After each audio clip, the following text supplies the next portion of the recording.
అతడు వారిని విడిపించును, దీనులను నిరాధారులను అతడు విడిపించును. దేవునికి స్తోత్రం. హల్లెలూయా. స్టార్ట్ అయిందా? చదవబడినటువంటి లేఖన భాగములో ఈ కీర్తనల గ్రంథము 72వ కీర్తన. ఇక్కడ సొలొమోను కీర్తన అని రాయబడి ఉంది. చాలాసార్లు మనం కీర్తనలు అని అంటేనే దావీదు కీర్తన అని చెప్తూ ఉంటాం. ఈ కీర్తనలో దావీదు రాశాడు, సొలొమోను రాశాడు, మోసే రాశాడు, ఆసాపు రాశాడు, కోరాహు కుమారులు కూడా ఈ కీర్తనలు రాశారు. మనము ఆ పైన ఉన్నటువంటి మాటను బట్టి ఆ కీర్తన ఎవరు రాశారు అనేటువంటి దాన్ని మనం గమనించాలి. కొన్నిసార్లు కీర్తనలకు పైన ఏమి ఉండకపోవచ్చు.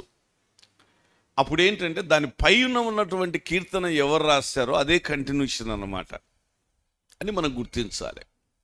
ఈ సొలొమోను రాసినటువంటి ఈ కీర్తన భాగంలో ఒక అద్భుతకరమైనటువంటి మాట మాట్లాడుతున్నాడు.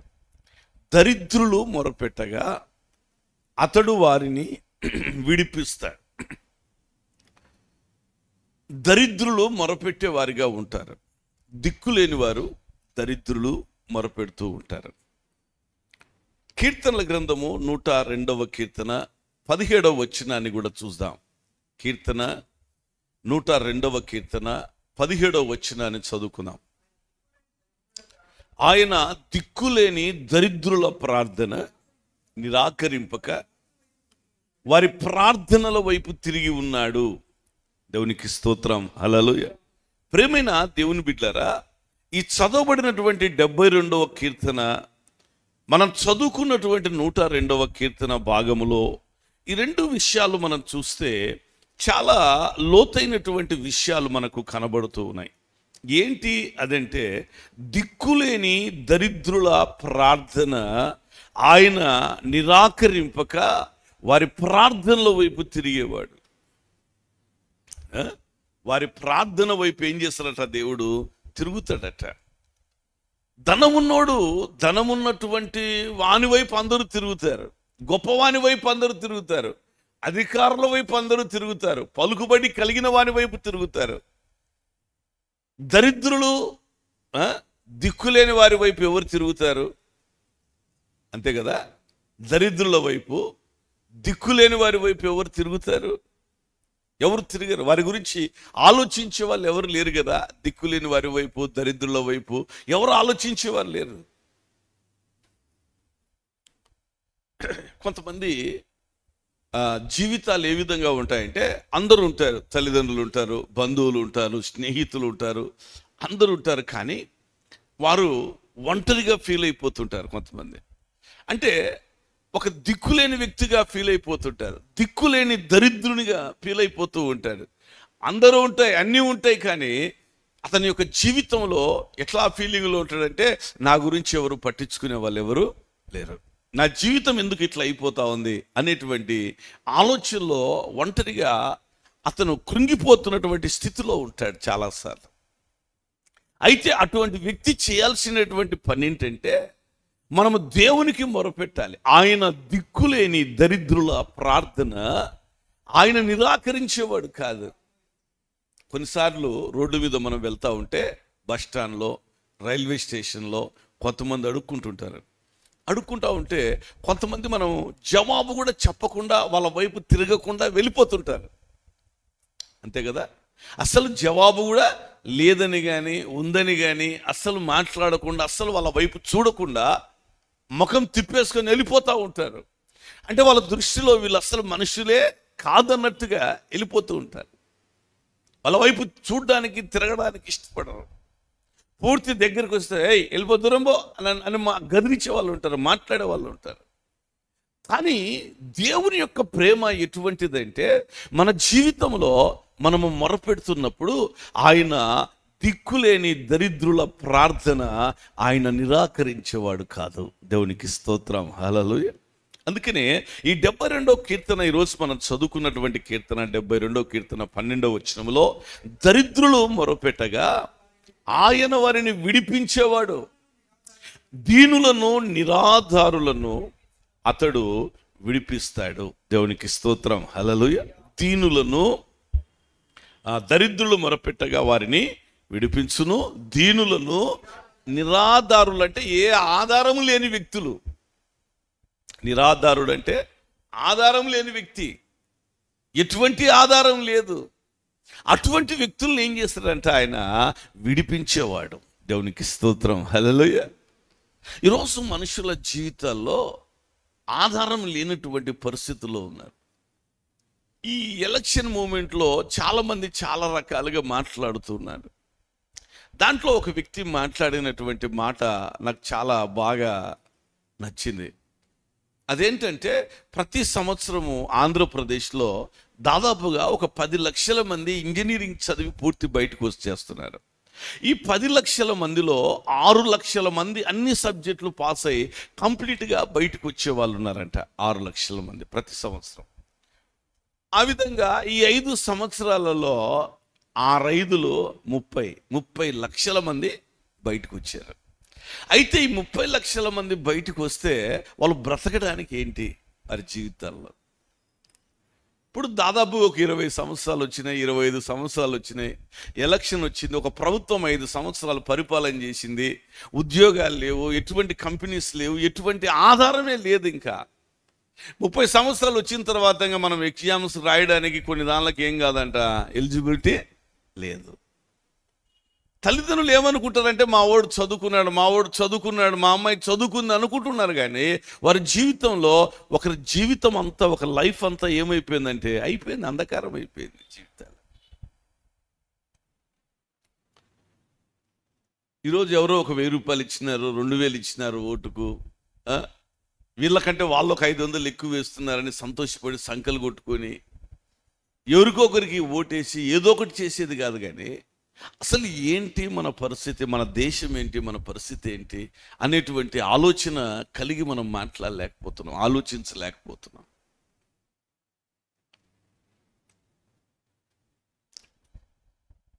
అన్ని రకాలైనటువంటి మనుషులు లోకంలో ఉన్నారు.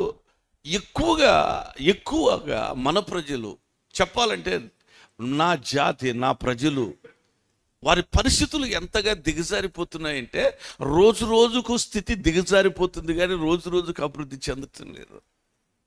క్రైస్తవుల పరిస్థితి రోజు రోజుకు దిగజారిపోతుంది, కానీ దళితుల పరిస్థితి దిగజారిపోతుంది, కానీ ఆర్థికంగా ఉన్నతంగా ఉండటం లేదు కదా. ఒక కుటుంబానికి ఒక ఉద్యోగం వస్తే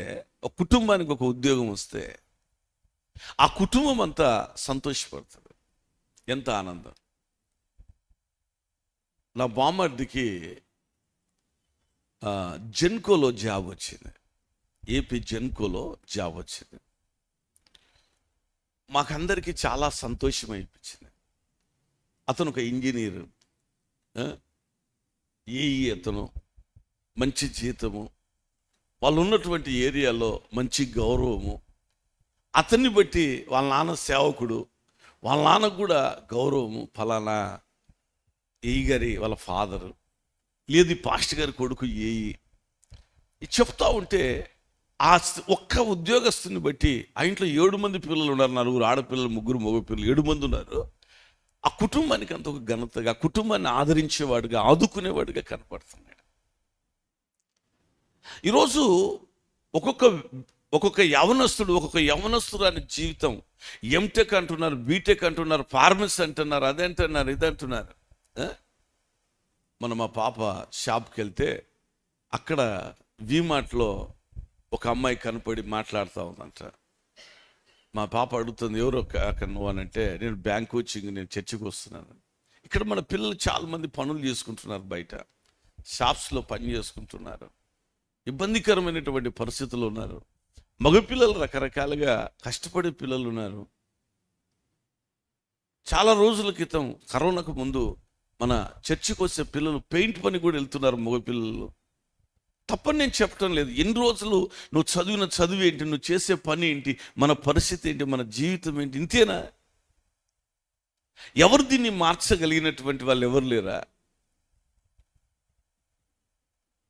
మన తల్లిదండ్రులకి చదువు లేదు, మనల్ని ఏదో కొంచెం చదివితే బాగుపడతామని మనల్ని కొంచెం చదివించి కష్టపడ్డారు.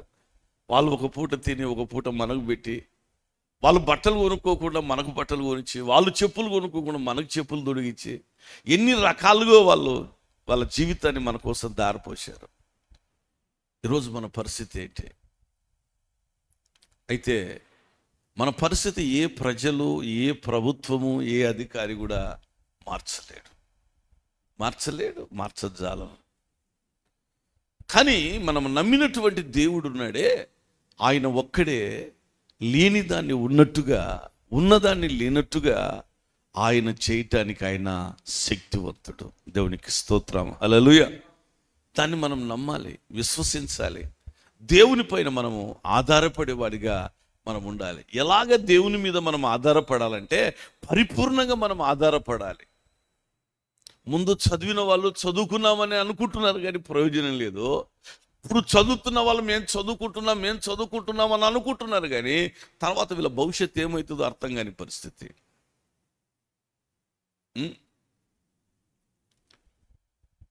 వేరే రాష్ట్రాల వాళ్ళు ఇక్కడికి వచ్చి నూడిల్స్ చేస్తూ, ఇక్కడికి వచ్చి హోటళ్ళు పెట్టుకొని కప్పులు కడుగుతూ బతుకుతున్నారు. మన వాళ్ళు కూడా తెలియని రాష్ట్రాలకు వెళ్ళి కడగాల్సిన పరిస్థితి, కసువుడ్చాల్సిన పరిస్థితి, చేయాల్సినటువంటి పరిస్థితి.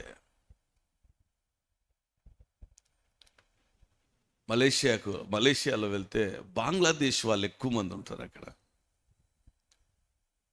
అక్కడ కనిపించిన ప్రతి పని చేస్తూ బతుకుతూ ఉంటారు. వారి పరిస్థితిని బట్టి వారు హోటల్స్లో పని చేస్తూ ఉంటారు.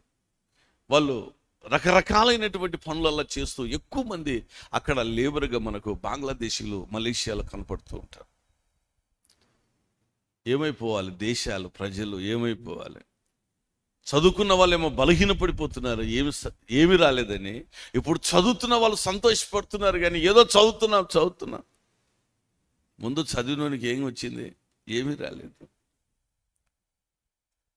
ఈ ఉదయకాల సమయంలో మిమ్మల్ని ఏదో బలహీనపరచడానికి, కృంగదీయడానికి చెప్పే మాటలు కాదు, కానీ దానికి ఒక ఆధారమైనటువంటి వాడు ఉన్నాడు మన దేవుడు.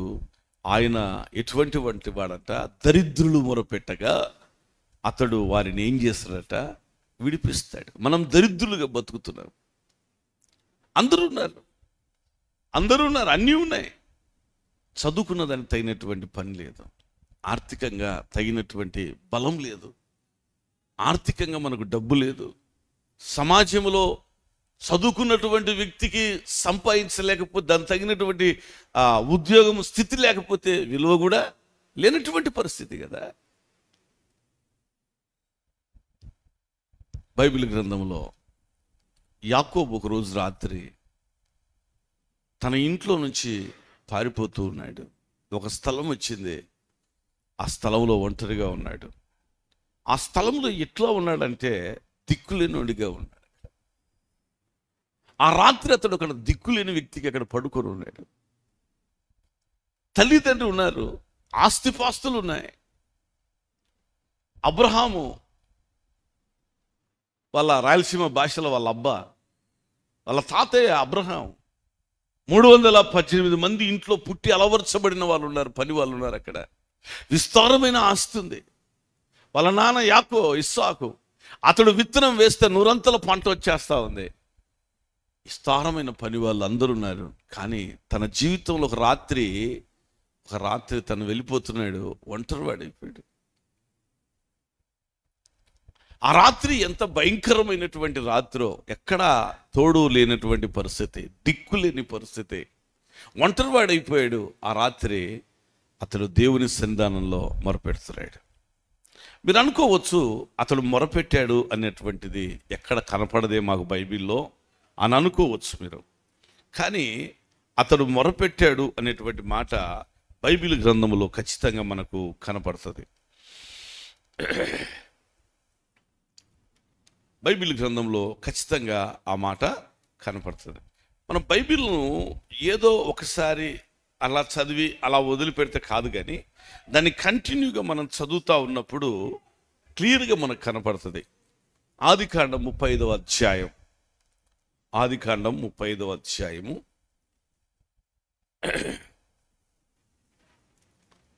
ఒకటో వచనం నుండి కొన్ని మాటలు చదువుకున్నాం. దేవుడు యాకోబుతో, నీవు లేచి బేతేలునకు వెళ్ళి అక్కడ నివసించి నీ సహోదరుడైన ఏశావు ఎదుట నుండి నీవు పారిపోయినప్పుడు నీకు కనపడిన దేవునికి నువ్వు బలిపీఠాన్ని కట్టాలి. నీకు కనపడినాడు ఒక ఆయనకు నువ్వేం కట్టాలట? బలిపీఠాన్ని కట్టాలి. ఆ పారిపోయి వచ్చేటప్పుడు బలిపీఠం కడతానని చెప్పాడు. నాకు వస్త్రం ఇస్తే, నాకు ఆహారం ఇస్తే, నేను వెళ్ళిన దారిలో నన్ను కాపాడితే, నాకు క్షేమం దయచేస్తే, ఈ రాతిగా నిలబడినటువంటి ఈ స్తంభముగా నిలబెట్టిన రాయిని నేను మందిరంగా కడతాను, నా రాబడి అంతట్లో దశంభాగం ఇస్తాను, ఎన్నెన్నో మొక్కులు మొక్కుకున్నాడు ఆ రాత్రి. తర్వాత ఏమీ చేయలేదు. అయితే దేవుడు అంటున్నాడు, నీకు కనబడిన దేవునికి నువ్వేం చేయాలంట? నువ్వు బలిపీఠం కట్టాలి అని అన్నాడు. తన ఇంట్లో వారి దగ్గరికి వస్తే తన భార్యలతో వాళ్ళతో మాట్లాడుతున్నాడు. 2వ వచనం చదువుకుందాం. అక్కడ యాకోబు తన ఇంటి వారితోనూ తన యొద్ద ఉన్న వారందరితోనూ మీ యొద్దనున్న అన్య దేవతలను పారవేసి మిమ్మల్ని మీరు ఏం చేయాలంట? శుచిపరుచుకోవాలి, మిమ్మల్ని మీరు పరిశుద్ధపరుచుకోవాలి. మీరు మీ దగ్గర ఉన్నటువంటి అన్య దేవతలను తీసేయాలి, మీ దగ్గర ఉన్నటువంటి దేవునికి వ్యతిరేకమైన వాటిని మీరు తీసివేయాలి, మీ వస్త్రాలు మార్చుకోవాలి, మనము లేచి బేతేలునకు వెళ్ళాలి. స్తోత్రం చెప్దాం అందరం. హల్లెలూయా. ఎక్కడికి వెళ్ళాలి మనము? నేను వెళ్ళిన మార్గమున నాకు తోడై ఉండిన దేవునికి అక్కడ బలిపీఠాన్ని కట్టాలి. అందరూ చేతులెత్తి స్తోత్రం చెప్దాం. హల్లెలూయా. నా శ్రమ దినమున నేను శ్రమ పడుతూ ఒంటరిగా ఉన్నాను. ఆ రాత్రి ఎవరు లేరు నాకు, నేను ఒక దిక్కులేని వాడిగా నేను అక్కడ ఉన్నాను. అయితే ఆయన దిక్కులేని దరిద్రుల ప్రార్థన ఆయన నిరాకరింపక వారి ప్రార్థనలు ఆయన ఏం చేసేవాడట? ఆలకించేవాడు. ఆయన దరిద్రులు మొరపెట్టగా అతడు వారిని విడిపిస్తాడు. దీనులను నిరాధారులను అతడు ఏం చేస్తాడట? విడిపిస్తాడు. ఆ రాత్రి యాకోబునకు దేవుడు ప్రత్యక్షమయ్యాడు. దేవునికి స్తోత్రం. హల్లెలూయా. ఆ రాత్రి తండ్రి లేడు, ఆ రాత్రి తల్లి లేదు, ఆ రాత్రి పనివారు లేరు. అక్కడ ఆ రాత్రి దిక్కులేని దీన దరిద్రుడిగా అక్కడ పడిపోతే ఆ రాత్రి దేవుడు అక్కడ అతనికి కనపడి అతనితో మాట్లాడాడు. ఒక నిచ్చెన కనపడతా ఉంది. ఆ నిచ్చెన మీద దేవదూతలు ఎక్కుతూ దిగుతూ ఉన్నారు. ఆ నిచ్చెనకు పైగా ఎవరు కనపడరట? దేవుడు కనపడ్డాడు. ఆయన మాట్లాడుతున్నాడు, నేను నీ తండ్రి అయిన అబ్రహాము దేవుడను, నీ తండ్రి అయిన ఇస్సాకు దేవుడను. దేవునికి స్తోత్రం. హల్లెలూయా. ఒంటరిగా ఎప్పుడైతే ఉన్నాడో దేవుడు అతన్ని కలుసుకున్నాడు, మనుషులు అతన్ని కలుసుకోలేదు. అందరూ ఉన్న తన జీవితంలో ఒంటరి వాడు కావలసినటువంటి పరిస్థితి వచ్చింది. ఈరోజు మనం ఇక్కడ ఉన్నాం. ఊర్లో తల్లిదండ్రులు ఉంటారు, ఊర్లో బంధువులు ఉంటారు, ఊర్లో వాళ్ళు ఉంటారు, వీళ్ళు ఉంటారు, అందరూ ఉంటారు. మనమేమో ఇక్కడ ఎట్టున్నామని మన ఊర్లో వెళ్తే మనల్ని పలకరించే వాళ్ళు ఉంటారు, నమస్తే అన్న వాళ్ళు ఉంటారు, స్నేహితులు ఉంటారు. ఇక్కడ మనం వచ్చినా మనల్ని ఎవరు పట్టించుకునే వాళ్ళు కదా, మనల్ని పలకరించే వాళ్ళు కదా. సమయానికి అన్నీ ఉంటాయి ఇంట్లో. ఇక్కడ ఏం లేదు, ఏదో సాధించాలి, ఏదో చెయ్యాలి, ఏదో పొందుకోవాలి, ఏదో మన జీవితాన్ని నిలబెట్టుకోవాలి, మన కాళ్ళ మీద మనం నిలబెట్టాలి. యాకోబు తన జీవితంలో పారిపోతున్నాడు, తండ్రి మాట విని వెళ్ళిపోతున్నాడు, తండ్రి మాటకు లోబడిపోయాడు. ద్వితీయోపదేశకాండము 32వ అధ్యాయం, ద్వితీయోపదేశకాండం 32వ అధ్యాయము 9వ వచనాన్ని చదువుకుందాం. 9-10 వచనాలు. యెహోవా వంతు ఆయన జనమే, ఆయన స్వాస్థ్య భాగము యాకోబే. అరణ్య ప్రదేశములోను భీకర ధ్వనిగల పాడైన ఎడారిలోను వానిని కనుగొని ఆవరించి పరామర్శించి తన కనుపాప వలె వానిని ఏం చేశాడట? కాపాడాడు. స్తోత్రం. హల్లెలూయా. పారిపోయినటువంటి ఒక వ్యక్తిని మోసం చేసి పారిపోతున్నాడు. ఇక్కడ మంచిగా పారిపోవడం లేదు, అన్నను మోసం చేశాడు. జ్యేష్ఠత్వం కొరకు, ఆశీర్వాదం కొరకు తండ్రిని మోసం చేసి వెళ్ళిపోతున్నాడు. గమనించండి, మనుషులు విడిచిపెట్టినారు కానీ దేవుడు విడిచిపెట్టలేదు. దేవునికి స్తోత్రం, హల్లెలూయా. చాలాసార్లు మన జీవితాన్ని మనుషులు వదిలిపెడతారు, బంధువులు వదిలిపెడతారు, స్నేహితులు వదిలిపెడతారు. మన పరిస్థితులు అన్నీ బాగుంటే మనం బాగానే ఉంటాం. అన్నీ కూడా ఒక స్టేజ్ వచ్చినప్పుడు కొన్నిసార్లు మన పరిస్థితి ఏమైపోతుందంటే దిగజారిపోతుంది. ఆ రోజు మనల్ని ఎవడు చూసేవాడు ఉన్నాడు, పట్టించుకునేవాడు ఉన్నాడు, పలకరించేవాడు ఉన్నాడు.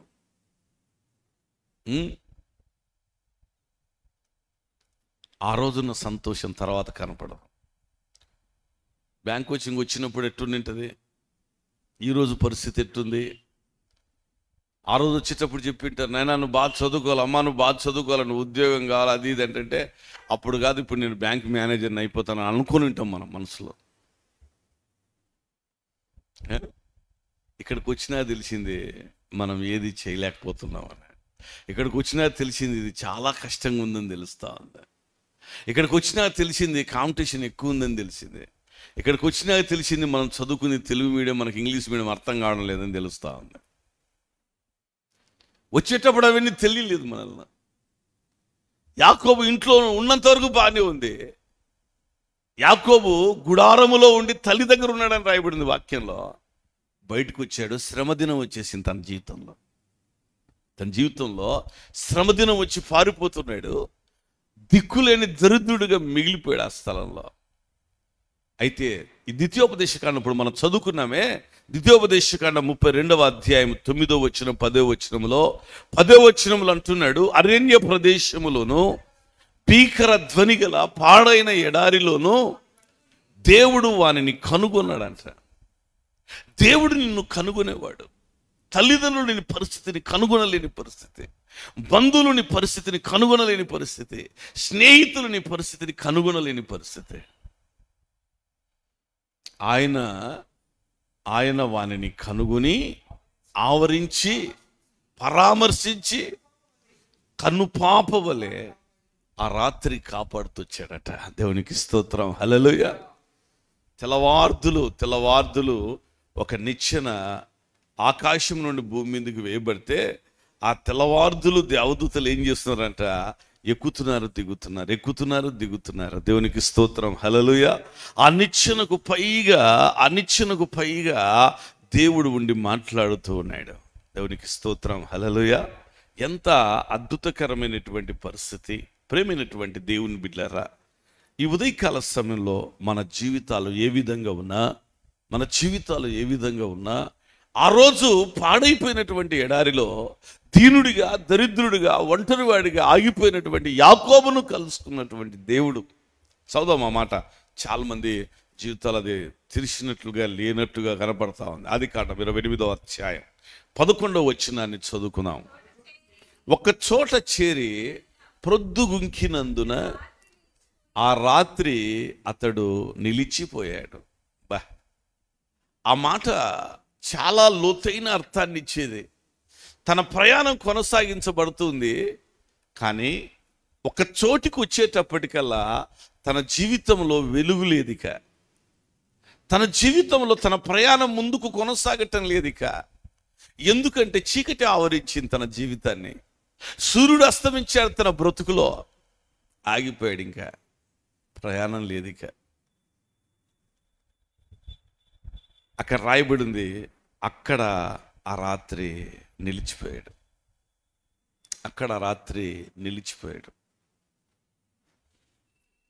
అక్కడ ఉంది, ఆ చోటి రాళ్ళల్లో ఒకటి తీసుకుని తనకు తలగడగా చేసుకుని అక్కడ పడుకున్నాడు.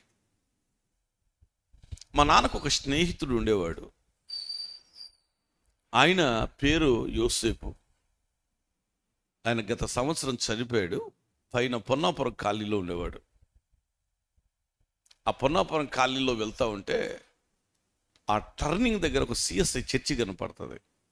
ఆ చర్చి స్థలం అదంతా ఆయనే ఉండి, ఆ కాలనీ కొత్తగా పెద్ద ఆయన ఎన్టీఆర్ గారు, సీనియర్ ఎన్టీఆర్ గారు ఆ కాలనీ ఇచ్చారు. అదే ఆ కాలనీ ఇచ్చినప్పుడు, పొన్నాపురం కాలనీ ఆ బిల్డింగ్స్ ఇచ్చినప్పుడు అక్కడ ఉండి అక్కడ చర్చికి స్థలాన్ని తీసుకున్నాడు ఆయన. ఆయన తమ్ముడు ఇద్దరు కలిసి ఊరి దగ్గర కొంచెం గొడవ జరిగితే గిద్దలూరు అవతల అపోజిషన్ వారిని అవతల వారిని నరికి ముక్కలు ముక్కలు చేసి ఒక సంచిలో మూటగట్టి పొలం బావిలో పెట్టేసి గోడకు ఒక కర్ర కొట్టి దాన్ని కట్టేశారు. ఇవన్నీ రాయలసీమలో మామూలుగా జరుగుతూ ఉంటాయి. పోయిన వారం నంద్యాలలో ఒక యవనస్తుడు ఒకరిని కొట్టి వాడు కింద పడితే వాని మీద కూర్చొని గొంతు కోసినాడు. మీకు అందరికీ వీడియోలు అన్నీ వచ్చి ఉంటాయి నంద్యాలలో జరిగిన పరిస్థితి. ఈ యోసేపు అనేటువంటి ఈయన తర్వాత రాజమండ్రి సెంట్రల్ జైలుకి వేశారు. మేమంతా చాలా చిన్న పిల్లలం. తర్వాత అతని ప్రవర్తన అక్కడ బాగుందని చెప్పేసి అతన్ని విడిపించారు. ఆయన జైలు నుంచి వచ్చేటప్పుడు ఒక పాటల పుస్తకము బైబిల్ పట్టుకొని ఇంటికి వచ్చాడు ఆయన. తర్వాత ఆయన పొలంలో నీళ్లు కట్టే పని చేసేవాడు. మా నాన్న కూడా చేసేవాడు ఆయనతో పాటు కలిసి. నేను ఒకసారి క్యారియర్ తీసుకుని వెళ్ళాను. ఈ రైల్వే స్టేషన్ అవతల మూలసాగరం పొలాలు ఉన్నాయి, ఆ పొలాల్లోకి వెళ్ళాను. వెళితే ఆయన పొలం గట్టు మీద ఒక గోనె సంచి చేసుకొని తల కింద ఒక రాయి పెట్టుకొని పడుకొని ఉన్నాడు. నన్ను ఏందన్నా రాయి పెట్టుకొని పడుకొని ఉన్నావు నేను అడిగాను. అడిగితే ఆయన చెప్పాడు, నాయనా ఎదసు నాకు తల్లిండి లేకుంటే నిద్ర రాదురా, అందుకని ఈ రాయి పెట్టుకొని పడుకున్నాను. ఇంకొక విషయం ఏంటంటే నాకు మంచం లేకపోతే కూడా నిద్ర రాదు, మంచం కోసం చూస్తున్నాను, రేపో ఎల్లుండో మంచం తీసుకురావాలా అని అన్నాడు. అంటే నేను అనుకున్నా ఇంటికా నుంచి తీసుకొచ్చాడేమో మంచం అనుకున్నాను. ఆ రోజుకి అయిపోయింది. మరుసటి రోజు పోయేటప్పటికల్లా ఆ పొలాల కింద ఇక్కడ లోకల్గా ఉన్నటువంటి వాళ్ళకి తెలుస్తుంది, పాండురంగాపురం అని ఉంది, ఆ లోపల సుబ్బారెడ్డి పాలెం అని ఉంది. అక్కడ ఎవరో చచ్చిపోతే ఆ సమాధులలో శవాన్ని తీసుకొచ్చి మంచం పెట్టినారంట. అక్కడ ఆ మంచం వేసుకొని పండుకున్నాడు. భయపడే వ్యక్తి కాదు ఆయన. నాకు యాకోబు గురించి రాయి తలగడ చేసుకున్నాడని చదివిన ప్రతిసారి ఆయన జ్ఞాపకం వస్తూ ఉంటాను. నాకు ఆయనకు మంచం లేకుంటే నిద్ర రాదు, తలగడ లేకుంటే నిద్ర రాదు. ఇక్కడ యాకోబు కూడా తలగడ లేకుంటే నిద్ర రావడం లేదు ఇక్కడ. అంటే ఇంట్లో ఎంత సుఖంగా పెరిగాడు. ఆడపిల్లలు ఉంటారు కదా, తల్లి అది ఇది చెప్తుంటుంది, నా బిడ్డ నీ పని చేయాలని చేయి, నువ్వు చేయ కసుగొట్టును, నువ్వు అడుక్కుండలు నా బిడ్డ చేయాలని అంటుంటాడు తండ్రి. తండ్రి ఉన్నంత వరకు ఆడపిల్ల పరిస్థితి భలే ఉంటుంది. తండ్రి పోయిన తర్వాత తెలుస్తుంది, ఒక ఇంటికి పోయినాక తెలుస్తుంది ఆ పరిస్థితి. తండ్రి ఏదన్నా మగపిల్లలు నడిచినాడు అనుకో, తల్లి వెంటనే వస్తుంది, వాడు మగపిల్లాడు వాడు అని తీసి ఆడున్న డబ్బాలలో దాచిపెట్టిన డబ్బులను తీసి ఇచ్చేస్తుంది. ఏం పునా అంతే కదా. తల్లి ఏమో కొడుకు సపోర్ట్ చేస్తా ఉంటుంది, తండ్రి ఏమో బిడ్డకు సపోర్ట్ చేస్తూ ఉంటాడు. ఇంట్లో ఉన్నంత వరకు పరిస్థితులు బాగానే ఉన్నాయి, తల్లిదండ్రులు ఉన్నంత వరకు బాగానే ఉంది. ఇప్పుడు పరిస్థితి బయటకు వచ్చాడు యాకోబు. ఇప్పుడు ఎక్కడికి వచ్చాడు? బయటకు వచ్చాడు. ఇప్పుడు యాకోబు బయటకు వచ్చి తన ప్రయాణం ఆగిపోయింది, తన జీవితంలో ముందు కొనసాగలేకపోతున్నాడు. బీటెక్ వరకు, ఎంటెక్ వరకు, ఫార్మసీ వరకు బాగానే ఉంది, డిగ్రీ వరకు బాగానే ఉంది. ఇంకా బ్యాంక్ కోచింగ్ వచ్చినాం, ఆగిపోయింది జీవితం, ఇంకా ముందుకు పోవడం లేదు. కొత్తగా చేరిన కొన్ని రోజులలో ఎట్టుంటుందంటే ప్యాడ్ పట్టుకొని పొద్దున్నే మెడలో ఐడి కార్డు వేసుకొని వాటర్ బాటిల్ కూడా పెట్టుకొని ఒక నెల రోజులు పోతాడు బ్యాంక్ కోచింగ్, బాగా స్పీడ్గా తిరుగుతూ ఉంటారు. నేను 99వ సంవత్సరం నుంచి చూస్తూనే ఉన్న పిల్లలను. నేను 98లో ఇక్కడికి వచ్చిన నేను సేవకు, 99వ సంవత్సరం నుంచి చూస్తున్నా. చాలా విషయానికి వెళ్ళిపోతారు, చేరిన ఒక నెల 2 నెలల వరకు, తర్వాత ఆగిపోతారు. ఇది ఏమంటే ఫ్యాక్టరీస్లో రూమ్లోనే ఫ్యాక్టరీ చేస్తాను అంటాను. ఈ ఫ్యాక్టరీస్ ఎంతవరకు చేస్తున్నావో, ఎంతవరకు సాగుతుందో అక్కడ రాయబడి ఉంది. తన ప్రయాణంలో ఒక చోట చేరి, ఆదికాండం 28:11 ఒక చోట చేరి ప్రొద్దు గుంకినందున అక్కడ ఆ రాత్రి నిలిచిపోయాడు. ఆ రాత్రి నిలబడిపోయి తన జీవితం. ఆ రాళ్ళలో ఒక రాయిని తీసుకుని తనకు తలగడగా చేసుకుని అతడు పడుకున్నాడు. అప్పుడు ఒక కళ, నేను అలసిపోయి నిద్రపోతే కళ వస్తుంది. అందులో ఒక నిచ్చెన భూమి మీద నిలపబడి ఉండెను, దాని కొన ఆకాశమును అంటేను, దాని మీద దేవదూతలు ఎక్కుచూ దిగుచూ ఉండేరి. మరియు యెహోవా దానికి పైగా నిలిచి, నేను నీ తండ్రి అయిన అబ్రహాము దేవుడను, ఇస్సాకు దేవుడైన యెహోవాను, నీవు పండుకొని ఉన్న ఈ భూమి. సుప్రియ వాడు కనుక్కోలేకుండా ఉన్నట్టున్నాడు చూడు. నీవు పండుకొనినటువంటి ఈ భూమి నీకును నీ సంతానానికి నేను ఇస్తాను. దేవునికి స్తోత్రం చెప్దామా? ఇదిగో నువ్వు దిక్కులలోనికి ఇక్కడ ఉన్నావు కదా, నిన్ను నేను విడిచిపెట్టడం లేదు. ఎంత ప్రేమ కలిగినటువంటి వాళ్ళండి దేవుడు. దేవుడే ప్రత్యక్షమయ్యాడు మన జీవితంలో. దేవుడు ఉన్నాడు. దేవునికి స్తోత్రం. హల్లెలూయా. 15వ వచనంలో అంటాడు, ఇదిగో నేను నీకు తోడైయుండి నువ్వు వెళ్ళు ప్రతి స్థలమందు నిన్ను కాపాడుచు ఈ దేశమునకు నిన్ను మరలా రప్పించదను. నేను నీతో చెప్పినది నెరవేర్చే వరకు నిన్ను విడిచిపెట్టను. అందరూ స్తోత్రం చెప్దాం. హల్లెలూయా. నేను నీతో చెప్పిన దాన్ని నెరవేరుస్తాను. నేను నీతో చెప్పిన దాన్ని నెరవేరుస్తాను. నేను నీతో చెప్పిన దాన్ని నెరవేర్చే వరకు నేను నిన్ను విడిచిపెట్టను. దేవునికి స్తోత్రం. దేవుని ప్రేమ అదంతే. ఆయన దీనులను దరిద్రులను మొరపెట్టినప్పుడు ఆయన ఆలకించేవాడు. ఆయన దిక్కులేని దరిద్రుల ప్రార్థన నిరాకరింపక ఆయన వారి మొరల వైపు తిరిగే దేవుడు, వారికి వైపు తిరిగే దేవుడు. ఆయన అరణ్య ప్రదేశంలో అక్కడ పడుకొని ఉంటే, దిక్కులోనుడిగా ఉంటే, ఎన్నో జంతువులు క్రూర మృగాలు తిరుగుతూ ఉంటే దేవుడు అక్కడ ఆవరించాడు అని రాయబడింది అక్కడ ద్వితీయోపదేశకాండంలో. ఏం చేశాడంట? దేవుడు ఆవరించాడు. అక్కడ ఆయన మనల్ని ఆవరించాలి. ఆయన మహిమ మనల్ని ఆవరించాలి. ఆయన పరిశుద్ధాత్మ శక్తి మనల్ని ఆవరించాలి. ఆయన రక్తపు కోట మనకు కావాలి. ఆయన సన్నిధి మనం అనుభవించాలి. ఆయన మనకు ఉండాలి. అప్పుడు ఆయన అంటాడు, నేను నీతో చెప్పింది నెరవేర్చే వరకు నేను నిన్ను విడిచిపెట్టను. దేవునికి స్తోత్రం చెబుదాం గట్టిగా. హల్లెలూయా, హల్లెలూయా. ఇప్పుడు రోజా మరలా 72వ కీర్తన 12వ వచనంలో, దరిద్రులు మొరపెట్టగా అతడు వారిని విడిపించును, దీనులను నిరాధారులను కూడా ఆయన ఏం చేస్తాడట? విడిపిస్తాడు. ఆ రాత్రి విడిపించాడు. తర్వాత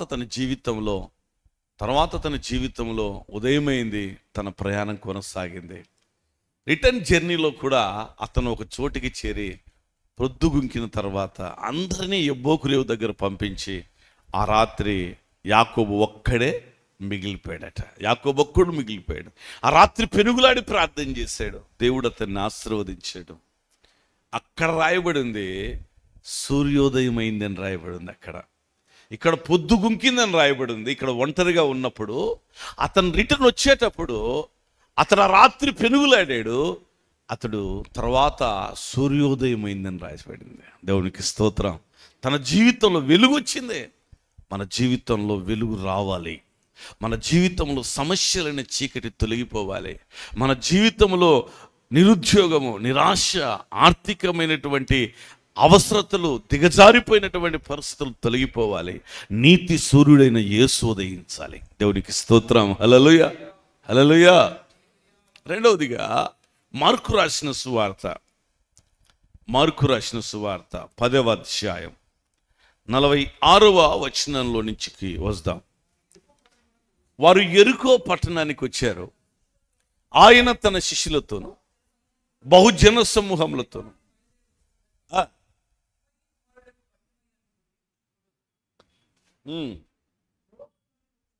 త్రోవ ప్రక్కలో గుడ్డివాడు కూర్చున్నాడు. త్రోవలో కాదు, త్రోవ ప్రక్కలో కూర్చున్నాడు. యేసు ప్రభువు ఆయా ప్రాంతాలు తిరుగుతూ యెరికో పట్టణానికి వచ్చాడు. యెరికో పట్టణము శపించబడిన పట్టణం. యెరికో పట్టణము శాపగ్రస్తమైనటువంటి పట్టణం. యెహోషువ నాయకత్వంలో 7 రోజులు ఆ పట్టణం చుట్టూ తిరిగారు. ప్రతిరోజు ఒక్కసారి తిరిగారు. 7వ రోజు 7 మార్లు తిరిగారు. యెహోషువ గ్రంథం 6వ అధ్యాయంలో ఈ విషయాలన్నీ మనకు కనబడతాయి. యెహోషువ గ్రంథం 6వ అధ్యాయంలో మోషే చనిపోయిన తర్వాత యెహోషువ నాయకత్వంలో ప్రజలు నడిపించబడుతూ ఉన్నారు. ఈ యొక్క పట్టణానికి 6వ అధ్యాయము 15వ వచనములో 7వ దినమున వారు ఉదయమున చీకటితోనే లేచి 7 మారులు ఆ ప్రకారమునే పట్టణము చుట్టూ తిరిగిరి. ఆ దినమున మాత్రమే వారు 7 మార్లు పట్టణం చుట్టూ తిరిగిరి. 7వ మారు యాజకులు బూరలు ఊదగా యెహోషువ జనులకు ఇలాగు కేకలు వేసెను, ఇలాగు ఆజ్ఞించెను, కేకలు వేయుడి, యెహోవా ఈ పట్టణమును మీకు అప్పగించుచున్నాడు. కానీ ఈ పట్టణంలో రహాబు అనే వేశ్య ఉంది, ఆమె మనకు సహాయం చేసింది, ఆమెను మాత్రం విడిచిపెట్టండి. అంత శపించబడింది కాబట్టి అంత నాశనం చేయండి, దానిలో ఏమాత్రం ఏది తీసుకునవద్దు. 18వ వచనం రాయబడింది, శపింపబడిన దానిలో కొంచెమైనను మీరు తీసుకుని ఎడల మీరు శాపగ్రస్తులైపోతారు. శపించబడింది ఏది నువ్వు తీసుకోకూడదు. ఇది యెరికో పట్టణం ఎటువంటిదంటే ఇది శపించబడినటువంటిది అని చెప్తున్నాడు. ఈ శపించబడిన పట్టణంలోనికి ఇప్పుడు ఎవరు వచ్చారట? యేసయ్య వస్తూ ఉన్నాడు. దేవునికి స్తోత్రం, హల్లెలూయా. యెరికో పట్టణంలోనికి వస్తున్నాడు యేసు ప్రభువారు. ఈ యెరికో పట్టణాన్ని గురించి యెహోషువ ఏమన్నాడంటే 26వ వచనంలో రాయబడిన మాటను, ఆ కాలమున యెహోషువ జనుల చేత శపథము చేయించి వారికి ఇలాగ ఆజ్ఞ ఇచ్చెను, ఎవడు యెరికో పట్టణాన్ని కట్టించాలని అనుకుంటాడో వాడు యెహోవా దృష్టికి శాపగ్రస్తుడు. దాని పునాది వేయగా వాని జ్యేష్ఠ కుమారుడు చచ్చిపోతాడు. దాని తలుపులను నిలబెట్టగా వాని కనిష్ట కుమారుడు చచ్చును అని రాయబడింది. శపథం చేశాడంట యెహోషువ, రే ఈ పట్టణం శపించబడింది, దీని జోలికి మీరు ఎవరు రావద్దు, ఈ పట్టణాన్ని కట్టకూడదు, ఈ తలుపులు నిలబెట్టకూడదు, ఇక బలమైన కోట కూడా చైనా గోడలాగా చుట్టూ ఇది శపించబడిందని చెప్పాడు. అంతే.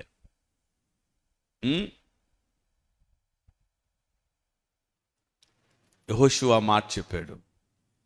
ఆ మాట మొదటి రాజుల గ్రంథము 16వ అధ్యాయము 34వ వచనంలో నెరవేర్చబడింది. మీరు బైబిల్ ఉన్నోళ్ళు, పెన్నులు ఉన్నోళ్ళు యెహోషువ గ్రంథం 6వ అధ్యాయం 26వ వచనం దగ్గర మొదటి రాజులు 16వ అధ్యాయం 34ని రాసుకోవాలా. మొదటి రాజులు 16:34 దగ్గర యెహోషువ గ్రంథము 6వ అధ్యాయము 26వ వచనం అని రాసుకోవాలా. ఇక్కడ ఉన్నటువంటి వాక్యము, ఈ శపితము అక్కడ నెరవేర్చబడిందని అర్థం. అది మనమంతా ఆత్మలో కోమాలో ఉంటే కష్టం. మనం వచ్చింది మందిరానికి, పిక్నిక్ రాలేదు కదా. రాసుకోవాలి వాక్యం, అది ఆ విధంగా రాసుకోవాలి. మీరు ఎప్పుడైనా చూస్తున్నప్పుడు ఓహో ఫలానా రోజు పాస్టర్ గారికి నంద్యాలలో ఉన్నప్పుడు చెప్పాడు అనేది మీకు తెలిసిపోవాలి. యెహోషువ చెప్పాడు, జరిగిందా లేదా, తర్వాత ఎప్పుడు జరిగింది, ఎక్కడ జరిగింది అనేది అక్కడ చదవండి అన్నమాట. మొదటి రాజుల గ్రంథము 16:34 చదువుతున్నారు. అతని దినములలో ఈడు యెరికో పట్టణాన్ని కట్టించాలనుకున్నాట. నేను తగుతున్నానమ్మా అనుకుంటారు, కొన్ని దానిలాగా ఉంటారు కొంతమంది. దీన్ని ఎవడు చేయలేకపోతున్నా మనం చేసి ఏదైనా నిలబెడదాం మన పేరు అనుకుంటూ ఉంటాడు. చదువు అన్నమాట మరలా. అతని దినములలో బేతేనీయుడైన యెరికో పట్టణాన్ని కట్టించాడు. అతడు దానికి పునాది వేయగా అభిరాము అనే అతని జ్యేష్ఠ పుత్రుడు చనిపోయెను. దాని గౌనులను ఎత్తగా సెగుబు అను అతని కనిష్ట పుత్రుడు చనిపోయెను. ఇది నూను కుమారుడైన యెహోషువ ద్వారా దేవుడు సెలవిచ్చిన మాట చొప్పున అది జరిగిందంట. అందరూ చేతులు ఎత్తి స్తోత్రం చెబుదాం. హల్లెలూయా. అటువంటి భయంకరమైనటువంటి పట్టణానికి ఇప్పుడు ఎవరు వచ్చారట? యేసయ్య వస్తూ ఉన్నాడు. అది శపించబడిన పట్టణం. దాని జోలికి పోతే కనుక ప్రాణాలు పోతాయి, దాన్ని కట్టించాలనుకుంటే పిల్లలు చచ్చిపోతారు. అటువంటి శపించబడిన పట్టణాలు అవన్నీ. కొందరి జీవితాలు ఉంటాయే శపించబడిన అనుభవాల్లో ఉంటాయి. వారి జీవితాలు ఆశీర్వాదం ఉండదు, మేలు ఉండదు, సంతోషం ఉండదు, సమాధానం ఉండదు. శపించబడిన బ్రతుకులుగా కొంతమంది జీవితాలు ఉంటాయి. అయితే ఈ మార్కు రాసిన సువార్త 10వ అధ్యాయం 46వ వచనంలో వారు యెరికోకు వచ్చిరి, ఆయన తన శిష్యులతోనూ బహుజన సమూహముతోనూ యెరికోలో నుంచి బయలుదేరి ఆ మార్గంలో వెళ్ళిపోతున్నాడు. యెరికో పట్టణం గుండా ఒక మార్గంలో ఆయన వెళ్ళిపోతున్నాడు యేసు ప్రభువారు. ఆయన శాపాన్ని ఆశీర్వాదంగా మార్చగలిగిన వాడు. మార్చగలిగిన వాడు, శాపాన్ని ఆశీర్వాదంగా మార్చగలిగిన వాడు, మరణాన్ని జీవంగా మార్చగలిగిన వాడు. దేవునికి స్తోత్రం, హల్లెలూయా. ఆయన రావాలి ఆ దారిలో, ఆయన రావాలి మన ఇంట్లోకి, ఆయన రావాలి మన ఒంట్లోకి. దేవునికి స్తోత్రం, హల్లెలూయా. ఆయన రావాలి మన జీవితంలోకి.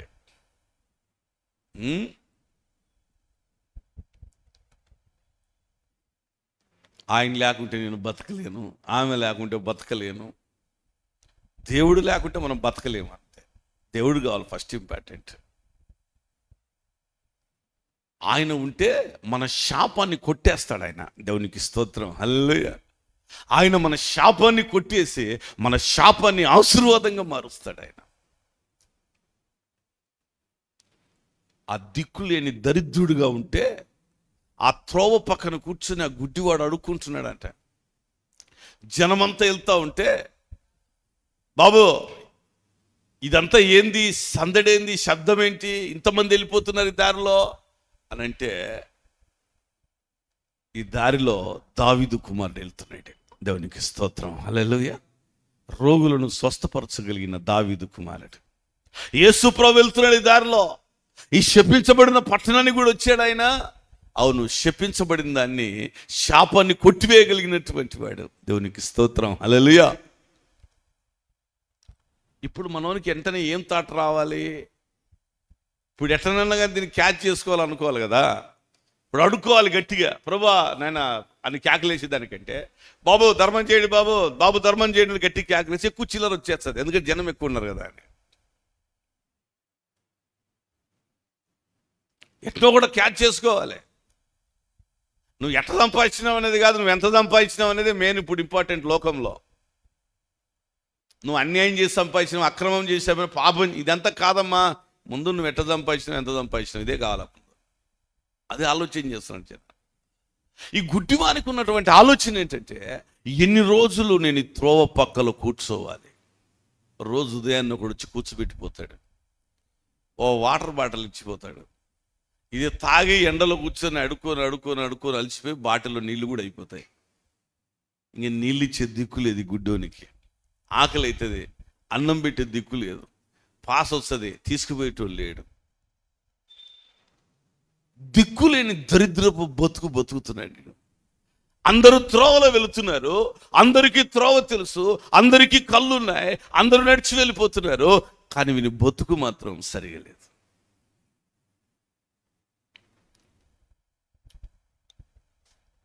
ఇతని మీద చాలా మంది హోప్స్ పెట్టుకొని ఉన్నారు. ఇటు సాయంత్రానికి అలా చిల్లర పోగు చేసుకొని వచ్చాడని.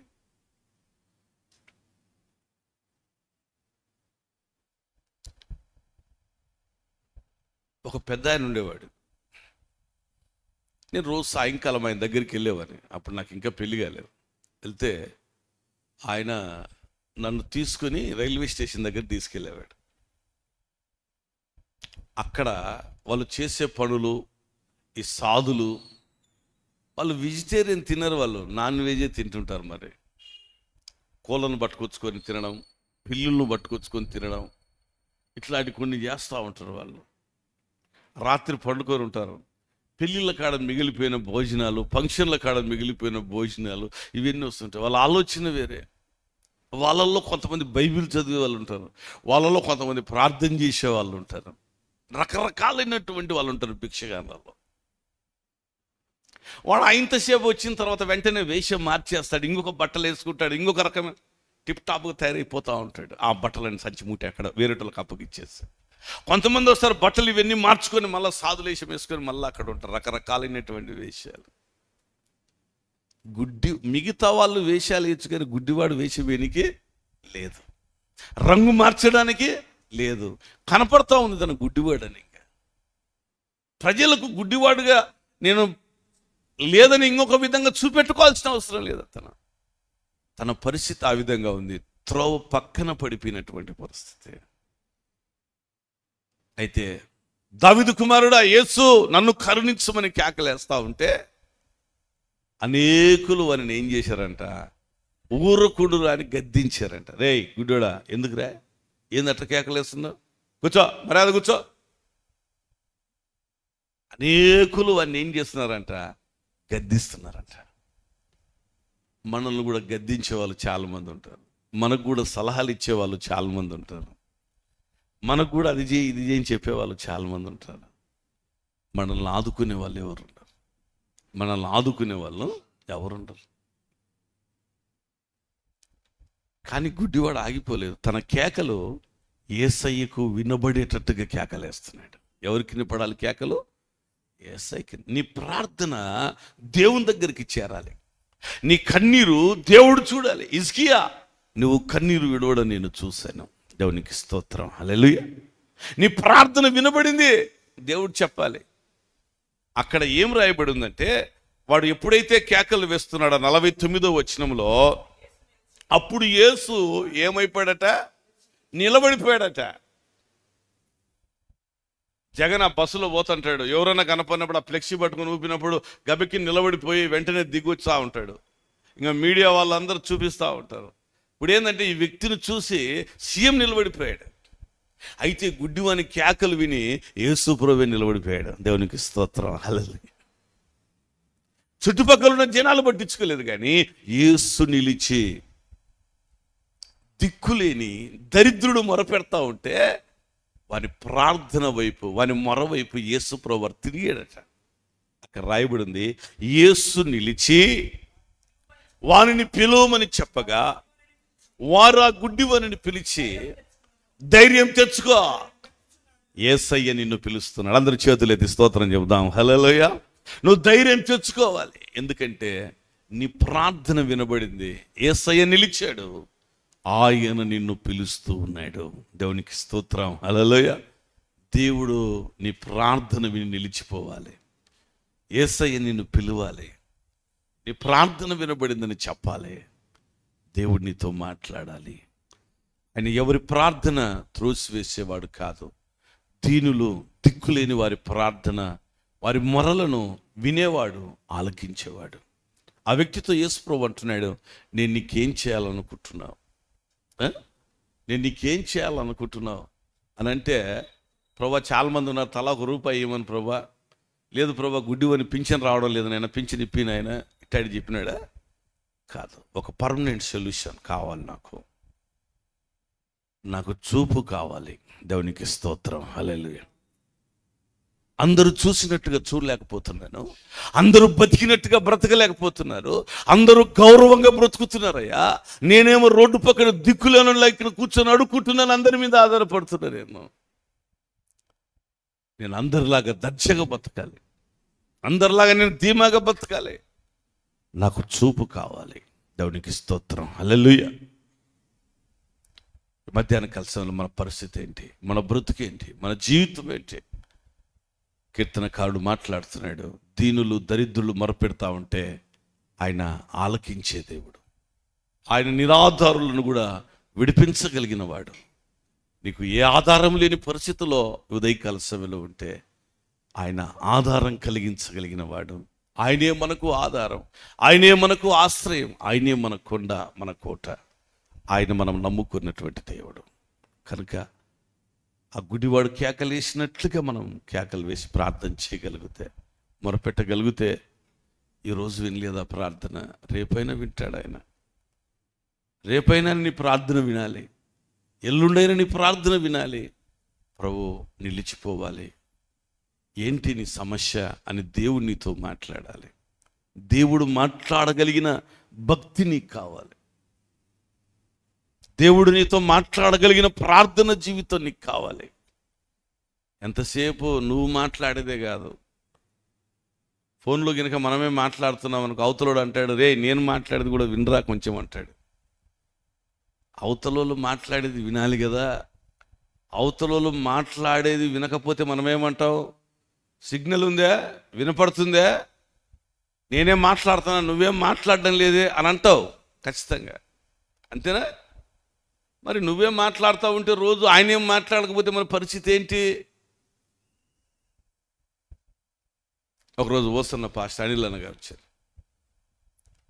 వచ్చి అట్లా ఇట్లా తిరిగి చాలాసేపు అయింది, నేను తిరుగుతున్నాను, అట్లా కనుక్కోలేకున్నాను అన్నాడు. ఆ బ్యాంక్ ఉంటుందన్న అది ఇదని వచ్చాడు. గేట్ కాడ నిలబడి రాను అన్నాడు. ఏమని?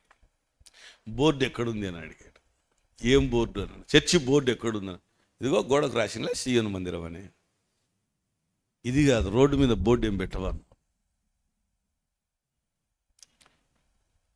98లో సేవకు వచ్చినంత వరకు నేను బోర్డు ఎక్కడ పెట్టలేదు, బోర్డు లేదు. ఎందుకంటే నన్ను పిలిచింది దేవుడు. దేవునికి స్తోత్రం, హల్లెలూయా. దేవుడు చెప్పాడు, నేను బైబిల్ కాలేజీకి వచ్చి సేవ చెయ్యనని ఊరుకుంటే నేను. దేవుడు నాతో మాట్లాడాడు, నువ్వు ఊరికే నిలబడి ఉండు, ప్రజలు నేను నడిపిస్తాను, నేను మాట్లాడతాను. దేవునికి స్తోత్రం, హల్లెలూయా. ఒకసారి పిల్లలు వచ్చారు, ఆ పైన ఏదో చర్చి పెట్టారంట. వాళ్ళు ఫ్లెక్సీలు పెట్టి ప్రతి స్తంభానికి ఇదిగో సహవాసం, ఇదిగో ఇక్కడ చర్చి అని బోర్డు పెట్టి ఫ్లెక్సీలు పెట్టినారు. మనం కూడా పెడదామన్నారు. అవసరం లేదు, మనం పెట్టింది కాదు ఇది, మనం పెట్టింది కాదు. మనం పెడితే ప్రజలను నడిపించాలి. దేవుడు నీతో మాట్లాడితే అది నీకు ఆశీర్వాదకరం. యోబు గ్రంథం 8వ అధ్యాయము 7వ అధ్యాయమా చూడండి, 11వ అధ్యాయమా. దేవుడు నీతో మాట్లాడితే నీకు, యోబు గ్రంథం 11వ అధ్యాయం 5వ వచనం మండలం చేసి, దేవుడు నీతో మాట్లాడితే నీకు మేలు, ఆయన నీతో వాదిస్తే నీకు మేలు. అది కావాలి. ఊరికి వచ్చి హల్లెలూయా అంటే చెయ్యెత్తి మోకరించమంటే మోకరించి ప్రార్థన, ఇది కాదు కావాల్సిందే. నేను ఇదిగో రైట్ నౌ అద్భుతం జరిగిపోతాను చెప్పటం కాదు. దేవుడు నీతో మాట్లాడే ఆత్మీయ స్థితికి నువ్వు ఎదగాలి. ప్రార్థనలో, పరిశుద్ధతలో, విశ్వాసములో, భక్తిలో నువ్వు దేవునితో సహవాసాన్ని కలిగినటువంటి వ్యక్తిగా ఉండాలి. అక్కడ అంటున్నాడు, దేవుడు నీతో మాట్లాడితే నీకు మేలు, ఆయన నీతో వాదిస్తే నీకు అది మేలు. దేవునికి స్తోత్రం, హల్లెలూయా. ప్రార్థన చేసుకుందాం, అందరూ మోకరించండి. ఉదయకాల సమయంలో విన్న వాక్యం, ఆయన దిక్కులేని దరిద్రుల ప్రార్థన ఆయన నిరాకరించని దేవుడు. హల్లెలూయా, హల్లెలూయా, హల్లెలూయా. ప్రార్థన చేస్తాం. దైవమా నీకు స్తోత్రం, స్తోత్రం, స్తోత్రం, స్తోత్రం, స్తోత్రం, స్తోత్రం. ఆయన దిక్కులేని దరిద్రుల ప్రార్థన ఆయన నిరాకరించినటువంటి దేవుడు. ఎన్ని రోజులైంది నువ్వు ప్రార్థన చేయబట్టి? నీ ప్రార్థన ప్రభు వింటున్నాడా? గుడ్డివాని ప్రార్థన విని ఆగిపోయాడు కదా, గుడ్డివాని ప్రార్థన విని నిలిచిపోయాడు కదా. అందరూ అనేకులు అని గద్దిస్తున్నారు, కానీ యేసయ్య ఒక్కడే ఆ గుడ్డివాని పిలిచాడు. తన జీవితం, తన పరిస్థితి అందరిలాగా బతకలేకపోతున్నాడు కదా, అందరిలాగా జీవించలేకపోతున్నాడు. త్రోవ పక్కలో కూర్చుని ఉన్నాడు, అడుక్కుంటున్న పరిస్థితి. అవును ప్రభువా, నా జీవితం ఈ విధంగా ఉంది, నా పరిస్థితి ఈ విధంగా ఉంది. ఆ గుడ్డివానితో ప్రభు మాట్లాడుతున్నా, నేను నీకేం చేయాలనుకుంటున్నా? ఉదయకాల సమయంలో దేవుని నుంచి నువ్వు ఏది ఆశిస్తున్నావు, ఏది కావాలని కోరుకుంటున్నావు? ప్రభు సమీపంగా ఉన్నటువంటి సమయంలో ప్రభుతో మాట్లాడు. ప్రభా, నాకు దయచేయండి నాయన. దయగలిగిన తండ్రి యేసు ప్రభా, నీకు వందనాలు, స్తోత్రాలు చెల్లిస్తున్నాను. మరొకసారి ఉదయకాల సమయంలో నీ సన్నిధానంలోనికి రావటానికి నువ్వు మాకు ఇచ్చిన మంచి అవకాశాన్ని బట్టి నీకు స్తోత్రాలు. నీ వాక్యంలో నుంచి ఇచ్చిన మంచి మాటలను బట్టి, ప్రోత్సాహకరాన్ని బట్టి కొందనాలు. యాకోబు ఒక్కడు ఒంటరిగా పారిపోతున్నప్పుడు, నేను నీతో చెప్పింది నెరవేర్చే వరకు నేను నిన్ను విడవనని మీరు మాట్లాడారయ్యా. ఈ ఉదయకాల సమయంలో బిడ్డలతో నాయన మీరు చేసిన వాగ్దానాలు మీరు నెరవేర్చండి, మేలుతో నింపి నడిపించాలని ప్రార్థన చేస్తున్నాను. గుడ్డివారి జీవితంలో నాయన తండ్రి చూపు దయచేసి ఆశీర్వాదాన్ని ఇచ్చారు. వాడు బట్టను పారవేసి, దిగ్గున లేచి బట్టను పారవేశాడు తండ్రి. తన జీవితాన్ని మార్చగలవని, ఆ బట్టతో ఇక అవసరం లేదని తండ్రి అతని దగ్గరికి వచ్చాడు. బిడ్డల జీవితాలు దీవించండి, ఆశీర్వదించండి. మా దేశంలో, రాష్ట్రంలో ఎలక్షన్ జరుగుతున్నాయి నాయన. ఈ రాబోతున్న 5 సంవత్సరాల్లో యవ్వన బిడ్డలకు అవసరమైన అనుకూలమైనటువంటి ప్రభుత్వాన్ని మీరు దయచేయండి. మంచి నోటిఫికేషన్స్ రావాలి, ఉద్యోగాలు కావాలి, కంపెనీస్ రావాలి. బిడ్డల భవిష్యత్తు దీవించండి, ఆశీర్వదించండి. తల్లిదండ్రులు ప్రభువా, బిడ్డల మీద ఎన్నో ఆశలు పెట్టుకుని ఇక్కడికి వచ్చారు. బిడ్డల పట్ల నీ కార్యాలు చేయండి. ఇదిగో నాయన ఈ పరిచర్యను ప్రేమించి కానుకలిస్తున్న బిడ్డలు దీవించండి. పరిచర్యను నాయన గుర్తించి ప్రార్థన అవసరాలు తెలియజేస్తున్న బిడ్డలు ఉన్నారు, వారిని కూడా దీవించండి, మేలుతో నింపండి. వారు చేసిన సహాయానికి నూరంతలుగా ప్రతిఫలం దయచండి. వారి అవసరాలన్నీ తీర్చాలని ప్రార్థన. ముందున్న పరిచర్య అంతట్లో నీ సన్నిధి తోడుగా ఉంచమని యేసు ప్రభు ద్వారా అడుగుచున్నాను పరమ తండ్రి. ఆమేన్, ఆమేన్.